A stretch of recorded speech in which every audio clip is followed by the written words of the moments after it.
Ça y est, ça tombe à la mitre, les rails, ça ruisselle sur le trottoir.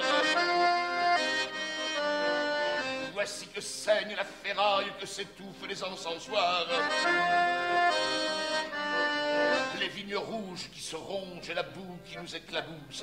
Voilà qu'on se jette l'éponge. La terre a ravalé sa source.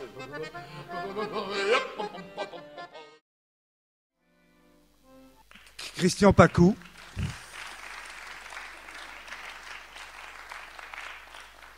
qui nous fait vraiment la très très grande amitié d'accompagner toute cette soirée. Vous savez, cette soirée, cette dernière soirée électorale.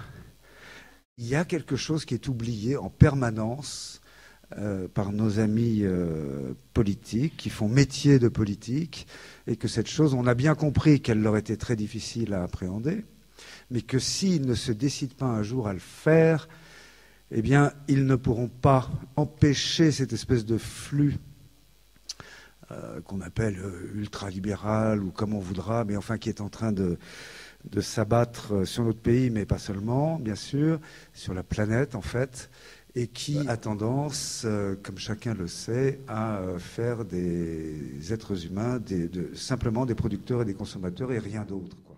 Bonsoir à tous. Notre précédent numéro s'appelait « Pour une révolution poélitique ».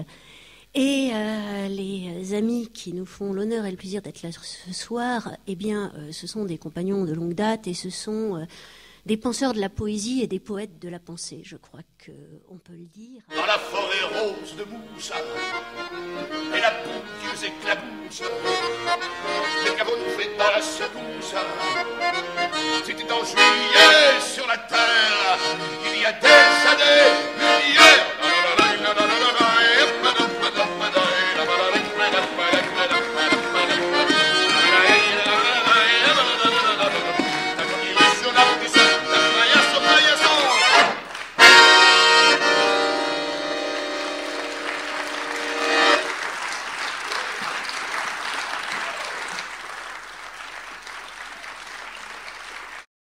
Je pensais à un texte de l'économiste plutôt libéral, Keynes, qui revient un peu à la mode aujourd'hui, après avoir été tué par l'école de Chicago, l'école d'économie de Chicago. Eh bien, Keynes avait fait un texte en 1930 qui s'appelait « Lettres à mes petits-enfants », et où il disait, même lorsque, alors je dois avoir la citation, peu importe, même lorsque les problèmes économiques seront résolus, ne pourront profiter justement de cette économie que les peuples qui auront pu garder justement l'art de vivre. Et alors, il disait que l'art de vivre, notamment, c'était la capacité de chanter. Alors là, bien sûr, par rapport à ce que nous avons entendu tout à l'heure, c'est parfait. Et si vous voulez, la phrase justement de Keynes, c'est de dire que la capacité de jouir, lorsqu'on aura retrouvé justement l'économie, la bonne économie, dit-il, c'est un économiste, n'oublions pas, n'est-ce pas, ce sont ceux qui font l'effort de chanter, et combien sont rares ceux qui parmi nous savent chanter. Je crois que c'est un point très, très important, parce qu'il dit finalement ce sont les peuples qui auront conservé cet art de vivre, qui est aussi une façon de vivre l'art. C'est ce point qui me paraît extrêmement important. L'art de vivre, c'est la capacité de vivre l'art, c'est le chant, la poésie, la peinture, les arts vivants, les jeux, les contes et le rêve. Alors j'en dirai un mot tout à l'heure. Je crois que le rêve, c'est vraiment le point ombilical de ce qui va devenir, si vous voulez, la création artistique. Et alors, c'est intéressant aussi de voir comment Keynes situe l'artiste et le savant bien au-dessus, justement, des acteurs économiques, des hommes d'affaires et autres, et dont il critique d'ailleurs le goût du gain, et les dangereux penchants, là je ne peux que le citer parce que c'est vraiment extraordinaire, vers un état morbide répugnant. C'est un économiste. Le temps passe, que les heures tournent plus vite, je voudrais que le temps passe plus vite. Loin, loin, loin, je suis loin de mes neveux. Loin, loin, loin, je suis loin de mon nom, je suis loin de ma vie. Loin, loin, loin, je suis loin de mon père. C'est pas facile de vivre enfermé. Si loin de toi. Si loin de toi. Dehors, je veux vivre dehors. Ça fait bizarre. Où est ma caravane?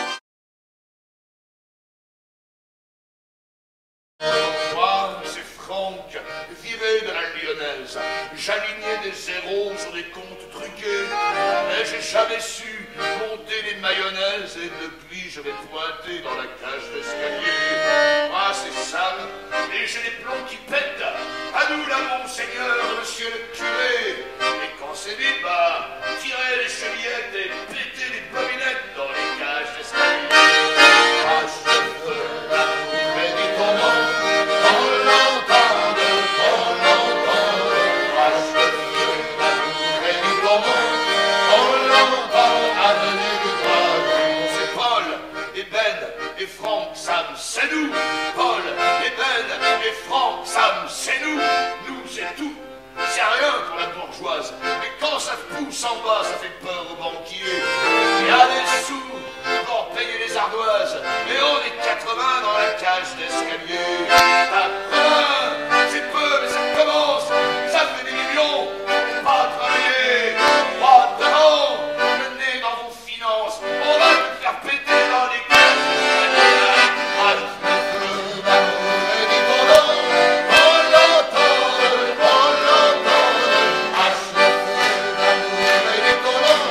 On l'entend, avenue du Dragon. À vous. Ah, je veux l'amour et dis ton nom. On l'entend, on l'entend. Ah, je veux l'amour et dis ton nom. On l'entend, avenue du Dragon.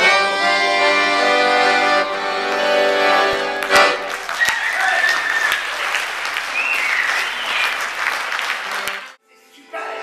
Des forteresses et des îles immenses de remous et de secousses contre lesquelles votre ordre multimillénaire et votre géométrie tomberont en falaise et galimatia et poussière de sable sans raison.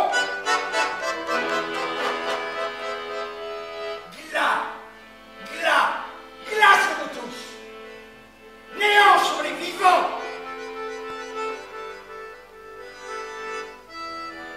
Oui, je crois en Dieu. Certes, il n'en sait rien. Au foi. Semelle inusable pour qu'il n'avance pas au monde. Monde étranglé, ventre froid, même pas symbole, mais néant. Alors, voilà ce que je vous propose. D'insulter Sarkozy en le traitant de Guéant. Insulter Fillon en le traitant de Barouin. Insulter Cossico Morizet en le traitant de Morano. En traitant Mitterrand de Lefebvre. En traitant Lagarde d'Alliot-Marie. En traitant Pécresse de Bachelot-Narquin. En traitant le maire de Besson. Olivier de Lelouch. Kouchner de Tron. Mercier de Vers. Bocquel de Vauquies. Estrossi de Choty, et vice-versa. Raoult de Mariani. Devigian de Sauvadet. Apparu de Douillet. Juppé de Châtel. Laffineur de Greff. Longuet de Montchamp. Le roi de Raincourt ou de Courtial. Bougrave de Pinchard, insulté Hortefeux en le traitant de Sarkozy. Et Copé en le traitant de Copé. Ou de Bertrand. Et de Bertrand ou de Copé. Cette liste n'est hélas pas exhaustive.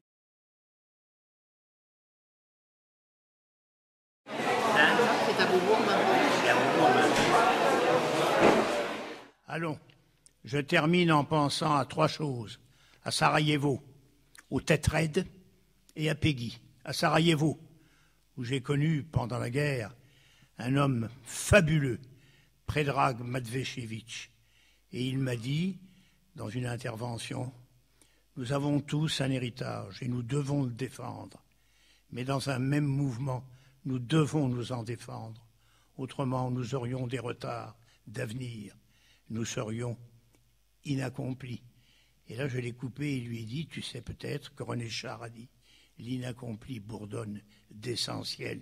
Nous y sommes aujourd'hui. » Les têtes raides, quand ils jouent magnifiquement, tout en chantant leur célèbre Ginette, le musicien-chanteur fait se balancer une lampe qui tantôt éclaire la salle, tantôt la scène, c'est-à-dire l'ensemble, ne laissant personne dans l'ombre et affirmant la solidarité, et que l'histoire est ce qu'on y fait, une chose qu'on agit et non pas qu'on subit.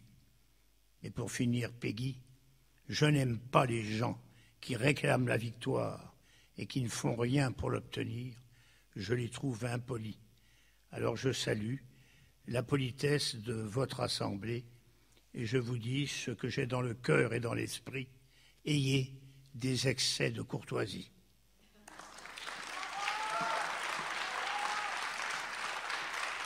Jamais écrit, c'est pour ça que j'improvise, je poétise mes cris, c'est comme ça n'a pas de prix. Si tu étais là, tu l'as entendu, si tu n'étais pas là, eh bien tant pis, je te rêve comme un pendu. Je vois des dizaines de gibets et je me dis, tiens, c'est l'heure que j'y aille. Tu croyais que j'allais dire j'y vais? Qu'est-ce qu'il y a? Je ripaille et je respecte la syntaxe. C'est comme ça, je reste solide face à l'axe de ceux qui se demandent si j'ai le droit de me prétendre à quoi que ce soit. C'est comme ça, en tout cas, c'était ça, ce reçoit.